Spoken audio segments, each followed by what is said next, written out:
See what the fuck going on here.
It is a historic day across the solar system.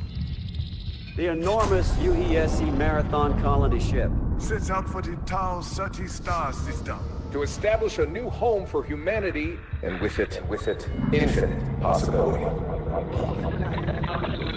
The people of Earth and Mars are watching. Everyone is watching. Breaking news, contact has been lost with the Marathon colony ship. Official messaging from the UESC is that nothing is amiss. The people just want to know what happened and what is the UESC doing about it. Still no answers. No answers. Shocking news today. FDL was in contact with the Marathon colony nearly 100 years ago. After decades of citizens demanding answers, A message has been received from the UESC Marathon. a distress call, a threat, An invitation. but the message has been leaked. It reads, somewhere in the heavens. They are waiting. Initiating runner defragmentation protocol. Evaluating shell integrity. Evaluating vital signs. Evaluating recognition response. Executing neurological subroutine. Establishing passphrase. My last breath fell quiet like dying embers. My first thought hummed through silver threads. Where is death? Loading memory packages. Liminal buffer status 26%. Buffer. Subject is a runner. A disconnected consciousness inhabiting a bio-cybernetic shell. Assert. Subject's psyche is preserved outside their body in the event of shell death. Subject exists only in this liminal state while their next shell is being woven. Please stand by. Yesterday, I walked with feet of fragile flesh. Today, I drift as light across the grid. Assert. Runners arrived in the Tau Ceti system after the investigation of a distress signal lost colony ship, the UESC Marathon. Warning. Ignition runtime error. Assert. Runners are mercenaries, hired to salvage the ruins of the human colony on Tau Ceti 4. Proceeding with suboptimal durability settings. Liminal buffer status 100%. Runner defragmentation complete. Your shell will be ready momentarily, and you will deploy to Tau Ceti 4 for your first assignment. Please prepare for consciousness transfer in 3, 2, 1. Initiate. Good luck.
Your neural interface is malfunctioning.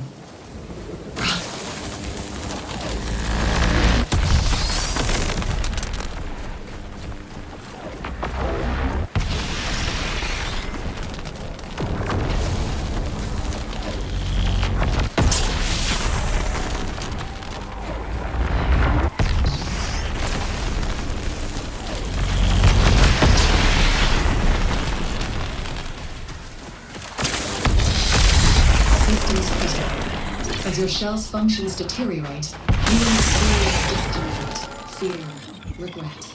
There's nothing I can do.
Your neural interface is malfunctioning.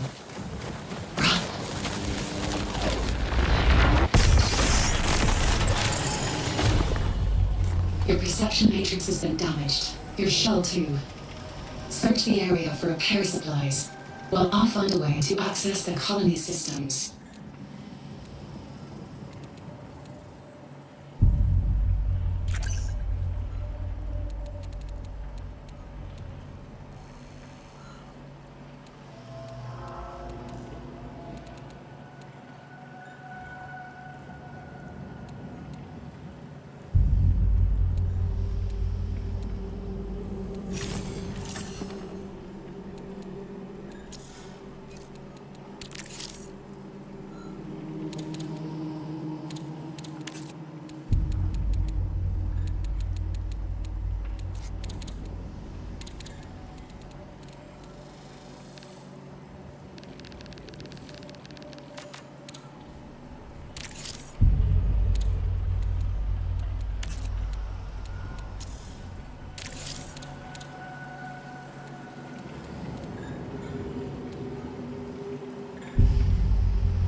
Engage your heal systems to use an item to repair your health or shields, depending on which is lower.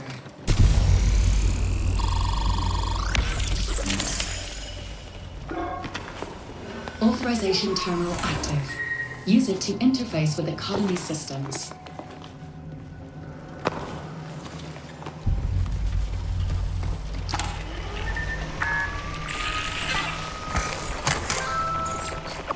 System access granted. Welcome to New Cascadia.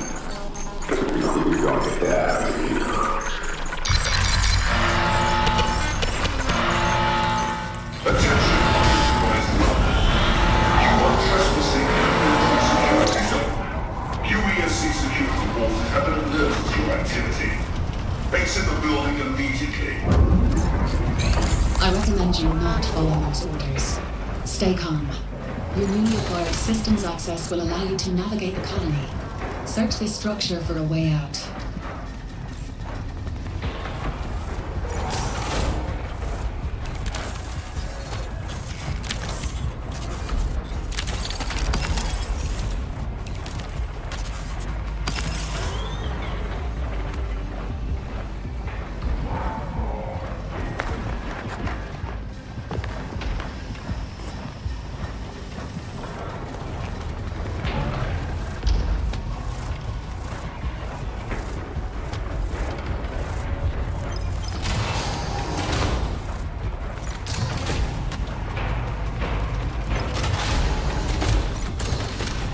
Look for a drain or vent cover and try to break it with your knife.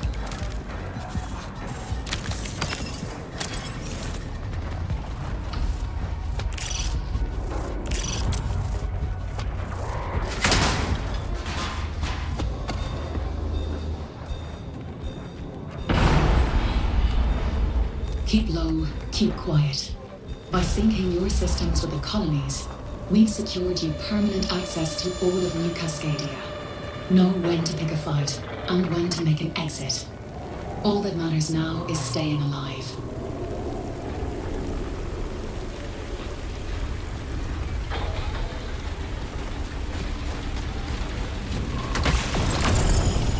The UESC belongs Tau Ceti and everything on it belongs to them. If you want to survive, you'll need a weapon.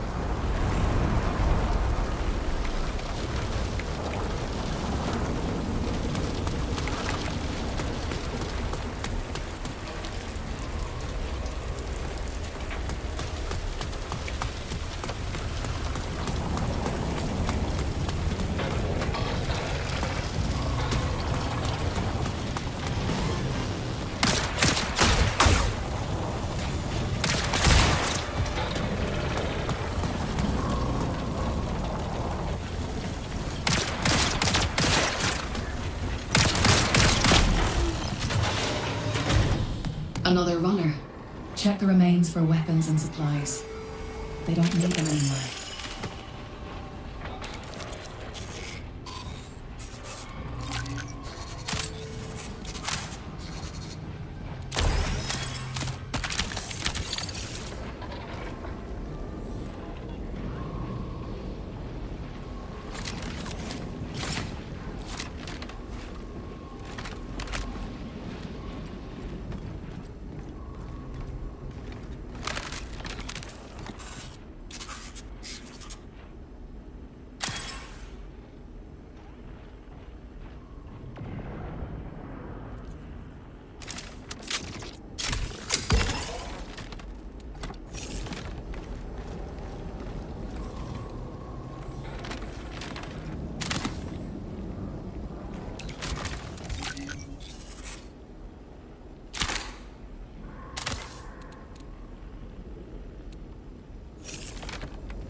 I've located an active exfiltration point near your location. Marking it on your map. Exfil points are the only way to safely move solid matter off-world. That includes you. Scavenge the area for additional assets if you need them. But be careful. Die here, and you'll lose everything.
Processing incomplete across all samples.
Is charged. Use it during combat to unleash a barrage on enemies.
Auxiliary systems marginal.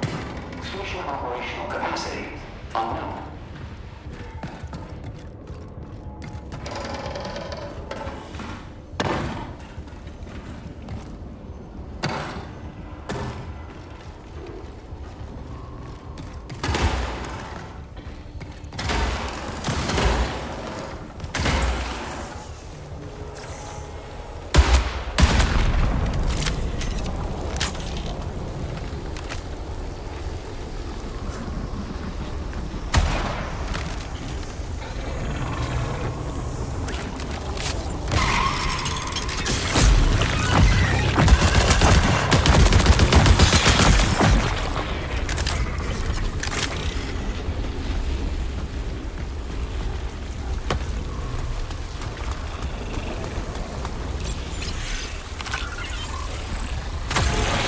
Calibrating your destination. I'll see you on the other side. Run an attempting exfil from perimeter. All UESC forces converge.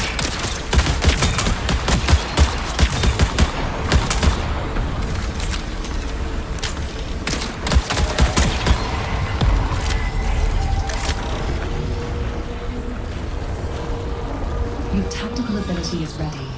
Use it to deploy a personal shield.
Welcome home, runner.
There you go. True. But you do get knocked down. There's Durant, who ran a terrific 40, if not unofficially the fastest. When you're watching it, you can almost hear it too with so much pop they got in their hands. Their hands and their feet don't necessarily work together. They'll have to stop and gather when they throw that club. That was really nice. That was the best one so far. Here's Durant. That's a different level of explosiveness.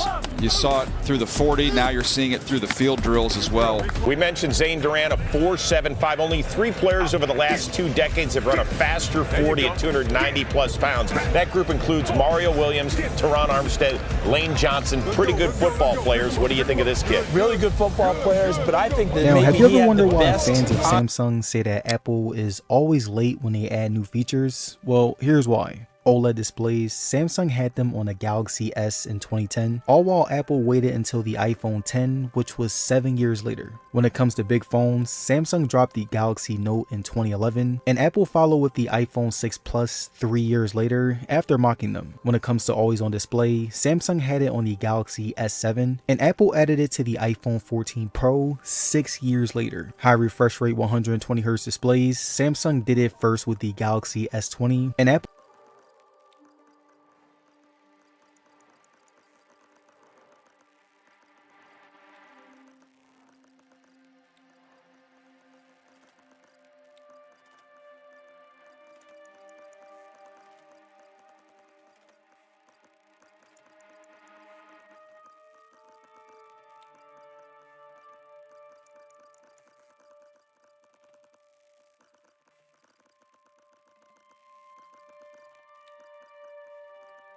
Whoa, that's so cool!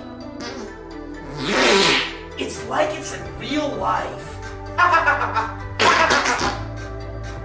Hey! Stop recording me, okay? Whoa, that's so cool! It's like it's in real life.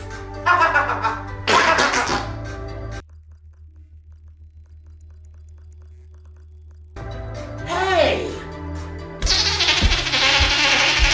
Stop recording me, okay? Whoa, that's so cool! It's like it's in real life.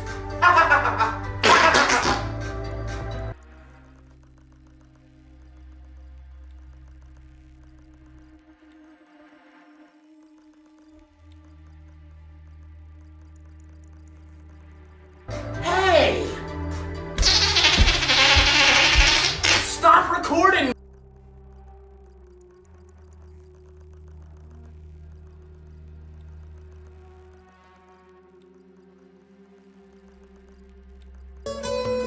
Wow. It's just like...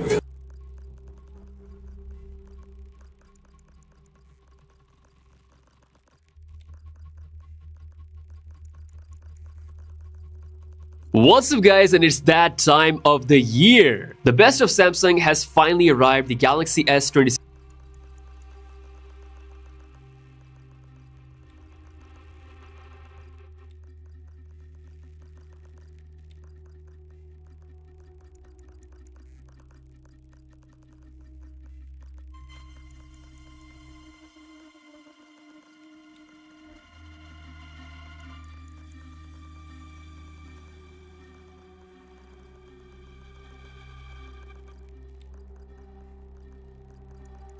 Ultra takes on the best of Apple, which is the iPhone 17 Pro Max. This is the yearly tradition on the channel to kick off all the testing, so we'll be doing everything from apps opening to rendering, gaming, image processing comparisons, and much more. Let's get right into it. As always, we're gonna kick things off by booting up both phones at the same time. 3, 2, 1, go. So I've got Galaxy S26 Ultra on the left, iPhone 17 Pro Max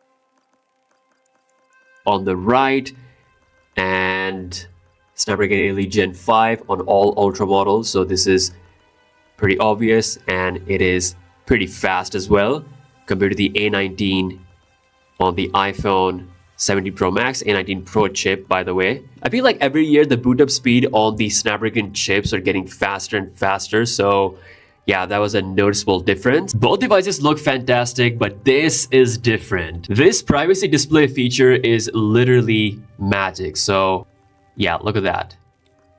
I am 100% sure that Apple is gonna adopt this somewhere down the line on their iPhones, but wow. So we're gonna leave this on and increase the brightness a little bit. The first test, which is going to be a Geekbench 6 benchmark. So let's just fire up the engines. Here we go at the same time. And while this is running, let me talk about what case I just picked up for my Galaxy S26 Ultra. This might be one of the cleanest S26 Ultra cases you can pick up. Ultra thin, ultra light, aluminum frame, and built-in passive thermal management system. This isn't your average case. This is the Alumu Aramid fiber case, and the whole idea here is protecting your phone without ruining the phone itself. It's just 1.2mm thin and only 27 grams, so when it's on your phone, it's extremely light. Material-wise, it's rocking Aramid fiber, which is super lightweight but extremely durable with that premium woven texture that looks very performance-focused. One of the standard features is the thermal engineering. Alumu built in their cool hyper-passive cooling system, so this actually helps spread the heat during heavy gaming or 4K recording. And there's even an intelligent temperature indicator strip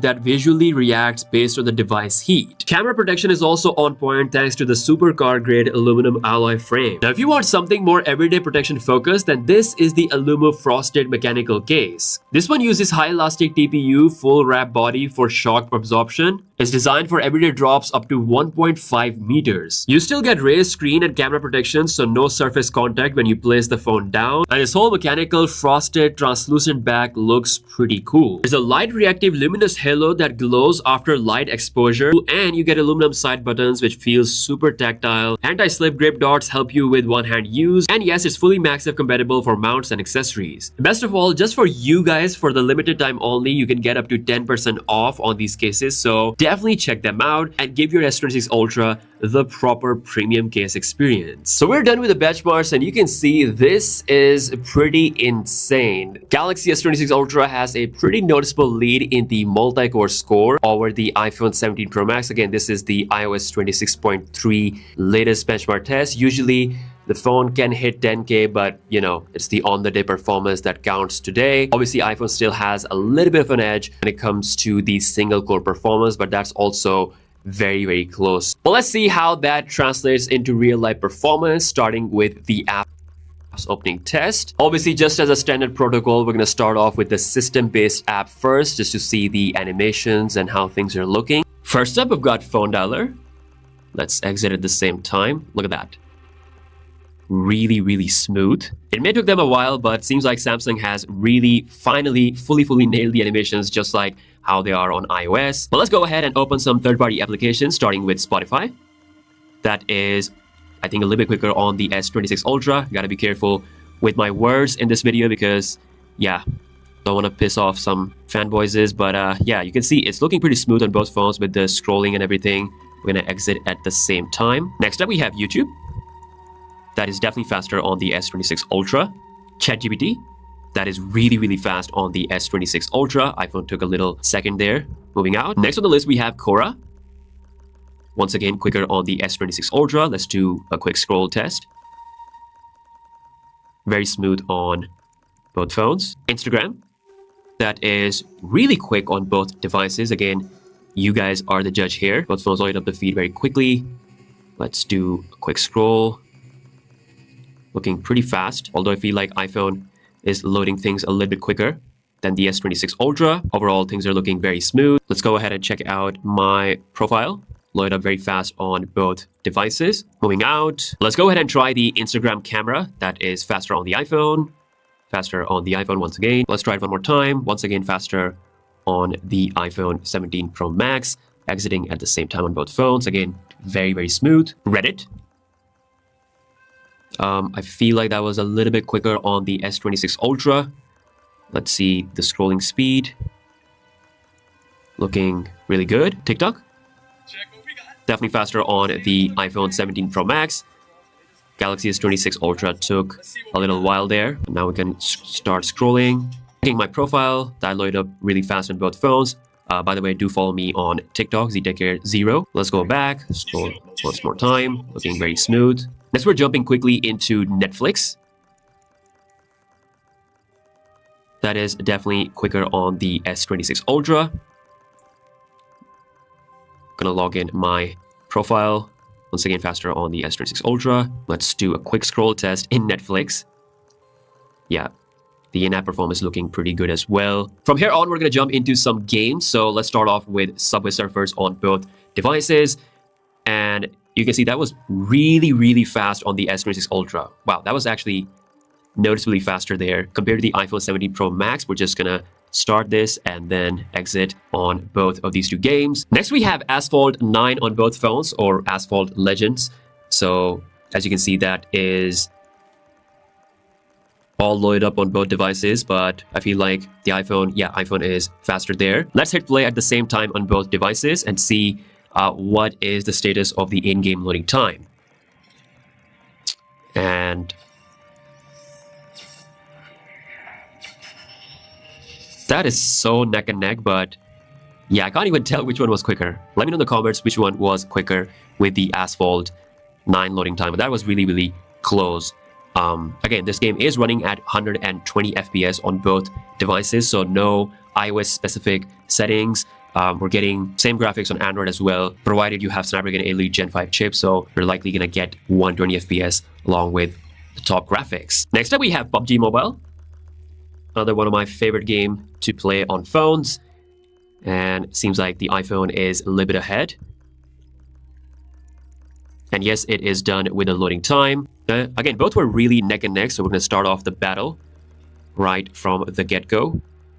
Obviously, this is dependent on the internet connection, so let's see which one loads up our stage quicker. Again, very, very neck and neck. iPhone was probably just a little bit quicker there. Let's go ahead and check out the in-game performance as well. Again, the graphics are cranked up all the way to the max on both